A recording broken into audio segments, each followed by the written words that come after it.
안녕하세요. 8월 20일 큐티 가이드 시작하도록 하겠습니다. 먼저 내용 관찰 1번입니다. 고의적 살인이 아닐 경우에는 어떤 규례로 보호받을 수 있습니까? 13절입니다.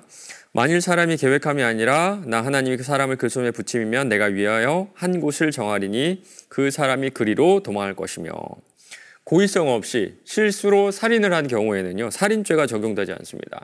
이 경우에는 하나님께서 지정하신 도피성으로 도망가면요, 거기서 위험 없이, 어려움 없이 살아갈 수가 있었어요. 그런데 이 제도를 좀 고의적으로 악용하는 사람들이 있었겠죠. 그래서 14절 말씀이 주어집니다.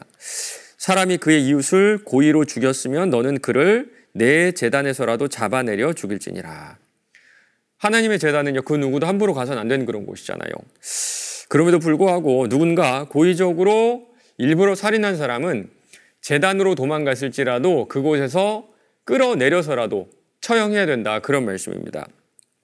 유대인의 전승에 따르면요, 만약에 제사장이 똑같이 살인을 했을 경우에는 제사장이 제사를 지내는 경우에도 끌어내려서 처형을 해야 된다, 이런 말이 나와요. 중요한 건 고의성입니다. 물론 우리는 알 수가 없어요. 이게 진짜 실수인지 고의인지 우리는 알 수 없습니다. 그러나 우리의 중심을 보신 하나님께서 지혜를 베푸셔가지고 이 사건을 판단하는 재판장들에게 정확하게 분별할 수 있는 능력을 주셨을 것이라 생각을 합니다. 2번입니다. 반드시 죽음으로 갚아야 하는 범죄는 무엇입니까? 먼저는요, 앞에 나왔듯이 고의로 사람을 죽인 경우가 그렇고요. 두 번째는요, 부모님에 관한 경우에 무조건적으로 죽음으로 갚아야 되는 그런 범죄라고 성경은 말하고 있습니다. 부모님을 치거나 저주한 자를 반드시 죽이라고 하는데요. 그러면 부모님을 저주한 건 뭘까요? 나쁜 말 한 걸까요? 부모님에게 좀 예의 없이 행동한 걸까요? 많은 학자들은요, 늙고 힘이 없어서 스스로를 부양할 수 없는 부모님을 부양하지 않고 방치한 경우를 부모님을 저주했다라고 말하고 있어요.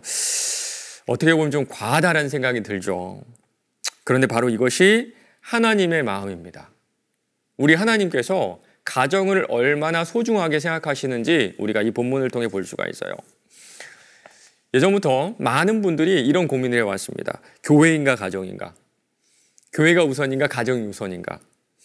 그런데 많은 분들이 교회를 선택하셨습니다.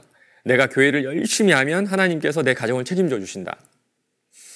그런데 이 생각은요, 가정을 나에게 맡겨주신 하나님께 다시 내 가정을 하나님께 맡겨드리는 하나님의 뜻과는 정반대의 생각입니다. 하나님은요, 가정을 잘 돌보는 사람에게 교회를 하라고 하셨거든요.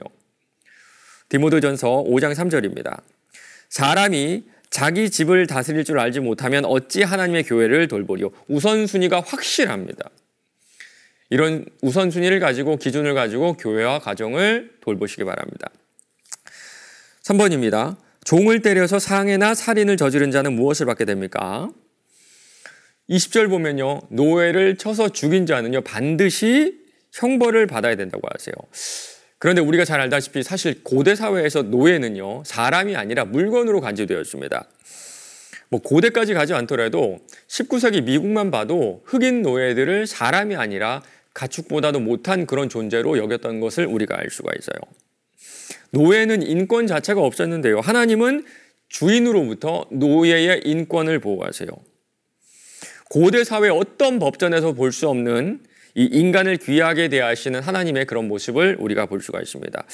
우리가 이 세상 가운데 보여야 할 그리스도의 빛이 바로 여기 있습니다. 부하 직원들이 만약에 있다면 그들을 귀하게 여겨주세요. 만약에 여러분이 사업을 하시면서 직원을 고용하는 위치에 있다면 그들의 삶을 귀하게 여겨주셔야 합니다.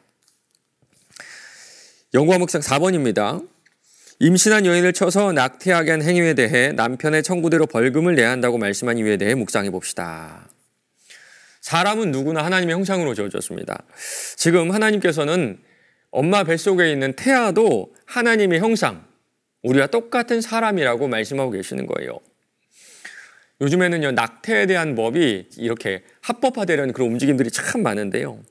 우리 하나님은 생명이 생기는 그 순간, 그러니까 수정이 되는 그 순간부터 그 생명을 사람으로 보세요. 하나님의 기준으로 생명을 보는 지혜가 우리에게 있기를 원합니다. 마지막 삶의 적용입니다. 하나님께서 형벌을 갚음의 원리로 대하신다는 것을 안다면 하나님 앞에서 지은 죄에 대한 형벌을 어떤 자세로 받는 것이 옳은지 생각해 봅시다. 오늘 말씀을 천천히 읽어보면요, 하나님께서 참 공정하시다, 공평하시다라는 생각이 들어요. 노예도 귀하게 보시고 태아도 귀하게 보시고 늙어서 나이가 들어서 아무것도 스스로 할 수 없는 이 부모님들, 이런 분들도 참 귀하게 보시는 것을 우리가 볼 수가 있습니다. 만약에 그런 하나님께서 나에게 벌을 주신다면 분명한 이유가 있지 않을까요? 아마도 그 벌은요, 우리를 고통스럽게 하기 위함이 아닐 겁니다. 오늘 이 법들 가운데 있는 하나님의 마음을 깨닫게 하기 위해서 하나님 형상으로 지어진 우리가 그 모습을 회복할 수 있도록 우리를 징계하시는 거예요. 고통의 시간 가운데서도 감사하며 선하게 이끌어 가시는 하나님을 소망하는 것이 그리스도인의 삶의 모습이 아닐까라는 생각을 해봅니다. 오늘 하루도 모든 사람을 귀하게 여기시는 하나님을 의지하며 순종하며 살아내시는 저 여러분 되시기를 간절히 바랍니다.